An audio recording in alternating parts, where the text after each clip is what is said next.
Hey guys, कैसे हैं आप सब। आई होप कि आप लोग अच्छे होंगे। और ये देखिए जीतिया का पालन कर मैं बनाई हूँ। ये चना प्याज का जो पकौड़ी होता है वो छान रही हूँ, और मूंग दाल का दही बड़ा, और ये चावल है। पूरा भर के कुकर बना दी हूँ। कैमरे से दिखा रही हूँ, ऐसे नहीं समझ में आएगा। देखिए ये ना, मैं जो हम लोग के यहाँ तोरा और चावल से पारण होता है, तो ये चना नेनुआ और पिसा हुआ चावल का तोरा बना हुआ है। इसमें चावल बना दी हूँ और इसमें रोटी बना दी हूँ। तो स्कूल जाना था तो बच्चे स्कूल लेकर के चले गए हैं नाश्ता। और फिर उसके बाद ये केवल चना का सब्जी है, ग्रेवी वाली, केवल चना की है।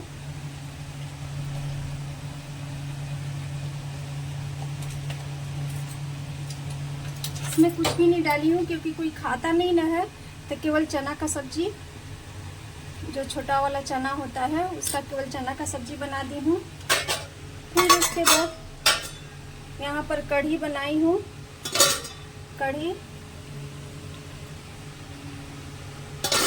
बन गई है। अब इसमें पकौड़ी छान रही हूँ कढ़ाई में, और फिर उसके बाद छानने के बाद ना थोड़ा सा मूंग दाल का दही बड़ा बना दूंगी। तो वो छना जाएगा ना, तो इसी में डाल के बना दूंगी। तो ठीक है, कंटिन्यू मेरे ब्लॉग में बने रहिए। ठीक है गाइस, तो कंटिन्यू मेरे ब्लॉग में बने रहिए। और देखिए अभी तो मैं पारण नहीं की हूँ, 9 बज गया है। सोची कि सब मैं बना दूँ, बना करके और तब उसके बाद, क्योंकि ना चाय और पानी पी ली हूँ। चाय पानी हो गया है मेरा,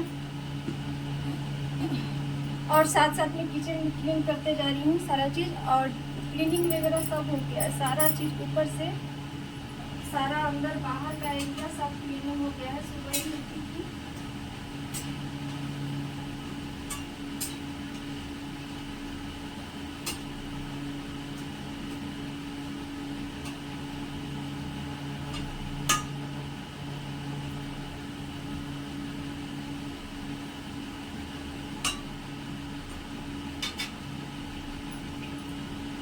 बनाने के बाद पारण वगैरह करूँगी। तो ठीक है, मिलते हैं। थोड़ा सा ना देख लें, इसमें डाल, ये पकौड़ी भी बन ही गई है तो अब इसमें डाल देंगे।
ध्यान में नहीं था कि हाँ मूंग दाल भी डालना है, ध्यान से उतर गया था।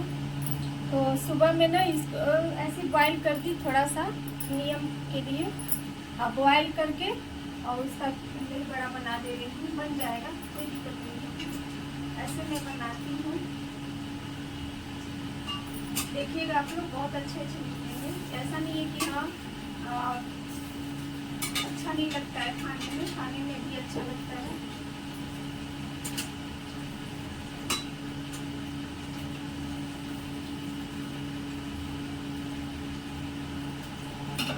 है, कंटिन्यू। देखिए पूजा वगैरह भी मैं करती हूँ, सारा चीज़ हो गया है, साफ सफाई क्लीनिंग सब, नीचे का ऊपर का।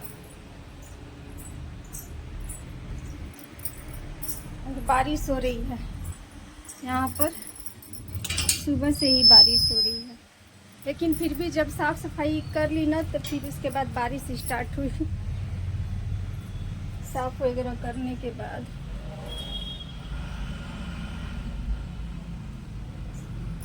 अभी बारिश बंद है, मशीन में कपड़ा उपड़ा सब चल गया है। ये बादल घेरा हुआ है कैसे।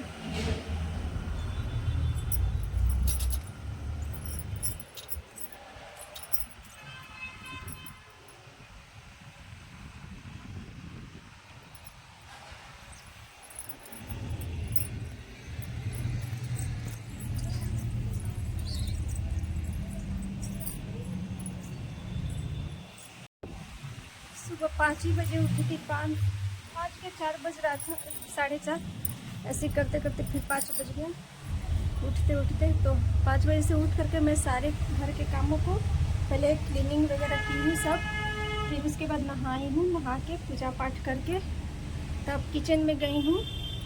तो सबसे पहले तोड़ा और चावल जो बनता है ना वो बनाई हूँ बच्चों को स्कूल भेज करके, फिर उसके बाद रोटी बनाई हूँ, तो उन लोग को लंच दे दी हूँ, लंच लेकर के चले गए हैं। और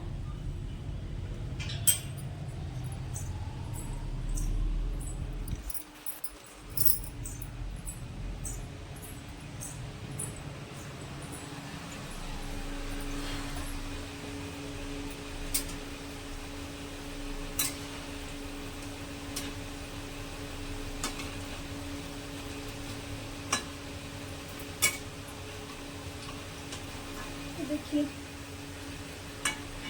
इस तरह के निकल रहे हैं, काफ़ी अभी कुरकुरा होता है। ऐसा नहीं है, इंस्टेंट बनाना अगर भूल गए वो लोग डालने के लिए, और चाहे कभी खाने का मन हो तो इंस्टेंट आप लोग इस तरह से बना सकते हैं, बॉईल करके और थोड़ा सा गर्म पानी में बॉईल करके उसको फिर पीस करके। तो ठीक है, मिलती हूँ बनाकर, अभी इसको दही में डाल दूँगी, हो जाएगा। ठीक है, तब तक लिए ब्लॉग में बने। हे गाइस, कैसे हैं आप सब। तो जितिया का पारण मेरा अच्छे से हो गया था, सारा चीज़ अच्छा बना था। तो पारण वगैरह करने के बाद थोड़ा सा रेस्ट की, फिर उसके बाद मैं उठी तो सोची कि जाऊँ, मेरा ना बहुत दिन से मंगलसूत्र, शॉर्ट वाला मंगलसूत्र टूटा हुआ था, तो मैं सोची कि उसको थोड़ा सा रिपेयरिंग के लिए दे दूँ सुनार दुकान पे जाके। और फिर उसके बाद झुमका भी था, एक इयररिंग्स भी टूटा, मैंने वो भी थोड़ा सा छूट गया था ज्वाइंट, तो उसको भी मैं सोची कि जुड़वा दूँ। तो मैं अभी सोच ही रही थी, तब तक मन थोड़ा सा ये हो गया तो नहीं जा पाई। तो फिर मैं घर ही में बुलाई, अब बुला करके दे दी उनको। जो सचिन भैया हैं उनका ना पकड़ी में है निष्ठा ज्वेलर्स, उनका शॉप है, तो दुकान का नाम है निष्ठा ज्वेलर्स। तो वो सब कर दे, तो उन्हीं को मैं बुलाई और बुला करके दे दी, नहीं गई दुकान पे।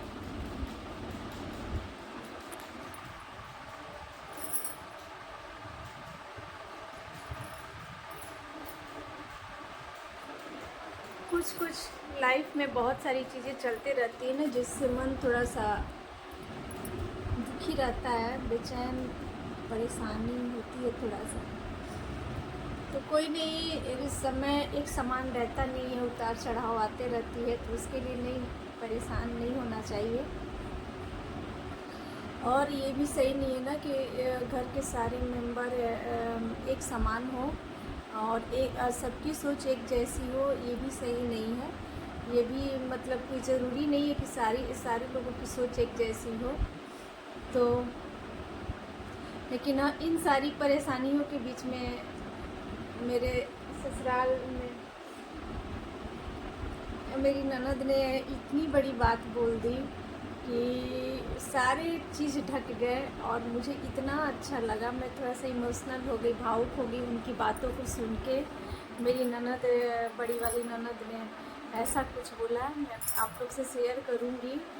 जैसे ना वो बोलती ना कि कितने अच्छे से मैनेज करती हैं आप ससुराल मायके दोनों पक्ष को। तो क्योंकि मम्मी का ना कल ससुराल में ज़रूरत थी तो माँ को आप हेल्प की, और व्रत वाले दिन आपकी माँ को ज़रूरत थी तो आपने उनका हेल्प की। मतलब ये चीज़ ना जैसे व्रत वाले दिन बहुत लोग घर से बाहर नहीं निकलता, ये हो जाएगा वो हो जाएगा, लेकिन आपने हर चीज़ मतलब आपकी माँ मैं ना जैसे बता दी एक्चुअली हुआ क्या कि मैं ना साड़ी पहनने वाली थी व्रत के जितिया के दिन। तो नहीं मतलब अभी सोची कि नहा धो ली थी तो मैं कि अच्छे से तैयार होंगी, और फिर तैयार होने के बाद तब पूजा पाठ तो कर ही ली थी। तो सोची कि तैयार होकर के तब व्रत का कथा मैं सुनूँगी, जितिया का जो कथा होता है। लेकिन अचानक से फ़ोन आया मेरी मम्मी का कि से अर्घ दिलवाना है। तो मैं बोली कि अच्छा ठीक है। तो बोली, अब मम्मी का बार बार फ़ोन आने लगा कि जल्दी आओ नहीं तो फिर ना लेट हो जाएगा, सूर्य भगवान ढल जाएंगे। तो फिर मैंने सूट पहना और सूट पहन करके और जल्दी से मैं बस केवल बाल में कंघी की, सिंदूर बिंदी लगाई और लिपस्टिक लगाई और मैं निकल गई सीधा ले। जो पंडित जी का कथा सुनाते हैं ना तो दिया जाता है दक्षिणा, तो मैं दक्षिणा वगैरह ले करके जो सीधा होता है, जैसे चावल आटा रहता है, हल्दी रहता है और दाल रहता है, आलू रहता है, यही सब रहता है सीधा में। तो मैं ले करके चली गई। मैं सोची ना कि चलो मतलब पंडित जी को दे दूँगी, सुन भी लूँगी वहाँ कथा। आखिर में मंदिर है, सूर्य मंदिर, तो लेकिन मंदिर है और वहाँ पर कथा वगैरह होते रहती है, तो मैं सुन भी लूँगी और ये भी कर दूँगी, मम्मी को अर्घ भी दिलवा दूँगी। तो मैं और मेरा बेटा दोनों लोग हम लोग दोनों गए वहाँ। तो वही सब ना जैसे मेरी ननद जानी ना तो उनको इतनी वो बोल रही थी कि बाप रे कैसे। और एक दिन पहले पूरा दिन मैं बिजी रही, जिस दिन नहा का होता है ना उस दिन ना मैं पूरा दिन बिजी रही। इतने सारे पकवान बनाने रहते हैं, तो फिर माँ के साथ, माँ से भी होता नहीं है, पहले माँ कर लेती थी लेकिन अब माँ को दिक्कत होती है बैठने में, तब मैं उनको करवाई। फिर उसके बाद मैंने सब ये सारी चीज़ों को बनाया और आप लोग जैसे देखा ही होगा नहा खा का जो मैं ब्लॉग डाली हूँ। और फिर उसके बाद मंदिर गई, पूजा पाठ वगैरह की। तो बोली कि और फिर अगले दिन मम्मी का मतलब मैं करवाई तो उनको वो बोली कि बाप रे, मतलब भगवान आपको सही रखे, सबका आशीर्वाद आपको लगे और आपको भगवान सही रखे ना, जो इतनी शिद्दत से हर किसी की मनोकामना को अपना समझ करके और उनको मतलब उनकी सेवा भाव इतने अच्छे से, अच्छे मन से, आप श्रद्धा से आप सबको सेवा भाव देती हैं कि भगवान कभी आपके ऊपर मुसीबत ना लाए, हमेशा हर चीज़ से आपको ना दूर रखे। मतलब इतना सारा छोटी हो करके इतना सारा हमको मतलब ये आशीर्वाद दी, बोली। मैं तो इमोशनल हो गई, मेरी आंखों में आंसू आ गया। मेरे पास शब्द ही नहीं थे ना कि मैं आगे कुछ बोलूं। और मैं मेरे में है ना कि मैं दिखाना भी नहीं चाहती हूँ कि हाँ मतलब ये सारी बातों को लेकर के ना मैं इमोशनल हो गई। तो मैं उनको बोली कि नहीं, मैं बातें बदल दी क्योंकि वो भी आने वाली थी तो नहीं आ पाई। तो माँ से मैं बोली कि वो भी आती ना तो ज़्यादा अच्छा लगता है, क्योंकि थोड़ा सा पर त्यौहार में ऐसे मैं आप लोग के साथ भी शेयर की हूँ अपनी फीलिंग्स। तो वो बोली कि मतलब भाभी आपको ऐसी भगवान मतलब रखे, कोई कष्ट कोई दुख तकलीफ़ ना देना, ताकि ऐसी आप सब लोग को हेल्प करते रहें और सबकी दुआ आपको लग रही है। किसी भी स्थिति में ना किसी का भी फ़ोन आ जाता है, ससुराल मायके किसी भी पक्ष का भी फ़ोन आ जाता है, आप जैसे रहती हैं ना वैसे ही हेल्प करने के लिए तैयार हो जाती हैं। तो भगवान कहीं ना कहीं आपके साथ है और हमेशा आपके साथ रहेंगे और हमेशा सबकी दुआएं आपको लगेगी। तो मैं बोली हाँ ये तो बात है, लेकिन कोई नहीं, मम्मी है मेरी और दोनों जगह की माँ भाई इतना। मेरी सास भी आखिर में अपने बेटे के लिए व्रत रखी थी, और तो उनको कष्ट ना हो, बेचारी अपने बेटे के लिए इतना ये से बना रही हैं और उनको कष्ट होती है, मुझे अच्छा नहीं लगता। तो मैं बोली कि नहीं, मैं कर दूँगी, आप माँ छोड़ दीजिए, अकेले काम मैं कर लूँगी। और फिर जबकि मेरी सास का है, वो लगी रहती है उनमें ना, जैसे ये ना मतलब वो चाहती है कि इन सारी चीज़ों को कर दूँ, मैं अकेले कर दूँ, ये भी क्या क्या करेगी, इसको तो ऑलरेडी इतने सारे काम रहते हैं, बाहर अंदर सारे चीज़ इसको देखना रहता है, तो वो भी नहीं लेकिन उनसे होता ही नहीं, उनके पैर में घुटने में दिक्कत होती है, बैठने में। तो और मम्मी का तो जितना हो सकता है उससे करती है, आप लोग तो हमेशा देखते ही हैं मेरे ब्लॉग में। लेकिन अब वो उस जगह पे मेरी ज़रूरत थी कि हाँ, वो चाहती है कि नहीं चले मेरे साथ सूर्य मंदिर चले, अर्घ दिलवाए, ये करे वो करे। अब वो ना इतना ना, जब उसको सारे रास्ते बंद हो जाते हैं ना, तो उसको लगता है कि नहीं चलो इसके पास फ़ोन करेंगे ना, तो ये ना किसी भी स्थिति में होगी ना तो मेरे पास आ ही जाएगी। जब कुछ चीज़ नहीं दिखता है ना तो सीधे मेरे पास फ़ोन करती है। तो मैं जैसे ही मम्मी का फ़ोन आने 3-4 बार आने लगा, तो मेरे हस्बैंड बोले कि नहीं चलो जन कुर्ता ही डाल लो, जो भी सूट पहन लो। तो नहीं, मैं हमेशा नया सूट वगैरह रखी रहती हूँ, तो कुर्ती और पैंट था, दुपट्टा था, नया नया सब था, तो मैं वही पहन ली। एक और था मेरे पास, लेकिन उसका ना जैसे पहले से तय रहता है ना कि मैं ये पहनना है, तो उसको आदमी सारी चीज़ उसका ये सिलाई करवा करके, तो उसमें बाजू नहीं लगा था, स्लीवलेस था, बाजू उसमें लगवाना था, नहीं लगवा पाई थी।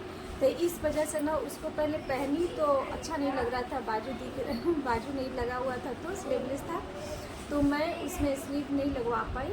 तो उसको फिर निकाल करके फिर ये कुर्ती था, तो मैं डाल ली, और डाल करके जल्दी से मम्मी को गई, अर्घ दिलवाई, मतलब सारी चीज़ करके 6 बजे तक हो गया था। तो फिर मैं घर आ गई, तो वही सब लोग, माँ भी बोली कि भगवान तारा के देह सुख दस, काया बनले रहस। हमने ऐसा कुछ नहीं है माँ, मेरा ये सब है, आपसे नहीं हो। आप लोग अब एज हो गया है, एक एज पहले इतनी मेरी सास एक्टिव थी ना कि मतलब किचन में ज़्यादातर टाइम उन्हीं का बीतता था, उनको लगता था कि नहीं ये बना दूँ, वो बना दूँ, ऐसे कर दूँ, ऐसे कर, ताकि इसको ना करना पड़े। लेकिन अब एज हो गया है, अब तो खुद ही उनकी तबीयत ठीक नहीं रहती है, बीपी हाई रहता है, तो थोड़ा सा टेंशन रहती है। तो ठीक है गाइस, ये बातें करते करते इतना इमोशनल मैं हो गई ना कि काफ़ी ये लंबा ब्लॉग हो रहा है। देख रहे हैं अभी तो मैं बात ही करूँ तो आप 10 मिनट हो गया, पहले से ऑलरेडी 7 मिनट का ब्लॉग रखा हुआ है पारन का। तो ठीक है गाइस, मिलते हैं नेक्स्ट ब्लॉग में। प्लीज़ आप लोग को पसंद आएगा तो लाइक कमेंट जरूर कीजिएगा, अन्य होंगे तो मेरे चैनल को सब्सक्राइब कर लीजिएगा, ताकि नए नए वीडियो आप लोग को मिलते रहे, देखने के लिए मिलते रहे। तो ठीक है, bye bye, love you, take care.